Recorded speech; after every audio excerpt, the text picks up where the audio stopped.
To finish off the Resident Evil Mondays, I had to diverge a little from what I call a horror game. Resident Evil 4 strays away from the ambience and suspense in favor of action and tension. Although it is straddling the line of horror and action, it did so much for the series that I needed to include it in this list. Released by Capcom in 2005, Resident Evil 4 hit the GameCube and later on the PlayStation 2, PC, and the Wii.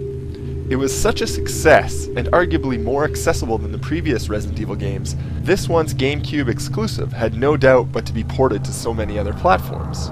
You play as Leon S. Kennedy, from Resident Evil 2 fame, during a rescue mission to find the President's daughter, Ashley Graham. You soon find yourself to be in the middle of a cult ritual where the locals are using a bioengineered plague, coined Las Plagas, to create an army of infected known as Los Inhuminados.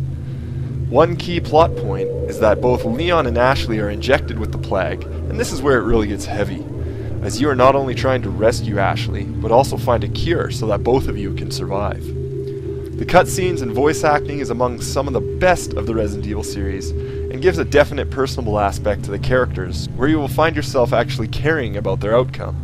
The game focuses on the action, and instead of small rooms and hallways of the previous Resident Evil games, it replaces this with action and shootouts involving crowds of enemies in large open areas. This is a departure from the previous games in the series, which focused on exploration and conservation of ammunition. The most notable characteristic that changed is the over-the-shoulder camera that puts you behind the character at all times. The camera is locked behind Leon and it zooms over the shoulder when you're aiming a weapon. The addition of a laser sight adds a new depth to the aiming not present in any of the games in the series, and allows you to aim for various body parts and easily change your placement at any time. The bullets that you shoot directly affect the enemies when you take a shot at their leg, their hands, their head, or their body, and they react in various ways depending on where you shoot them. The action and shooting is so well done that I can make an exception to putting it on this list, as Resident Evil 4 feels so smooth compared to the others. Capcom, as always, has included a couple extra modes, such as the Mercenaries levels, as well as an extra campaign named Separate Ways. In this extra campaign, you play the story from the point of Ada Wong, who is following Leon throughout your first playthrough, and it is a welcome addition to see as it does give the game a good amount of replay value. So why is Resident Evil 4 on the Halloween horror list?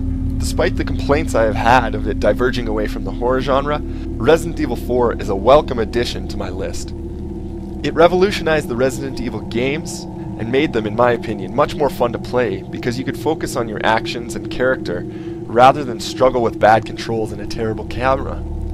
Resident Evil 4 does have its moments, as it is filled with many new monsters and a great new threat with the Los Illuminados. Capcom made a shift for the better, and I will never forget the old Resident Evil games. It is just that Resident Evil 4 is such a great step forward that it can't go unnoticed this Halloween.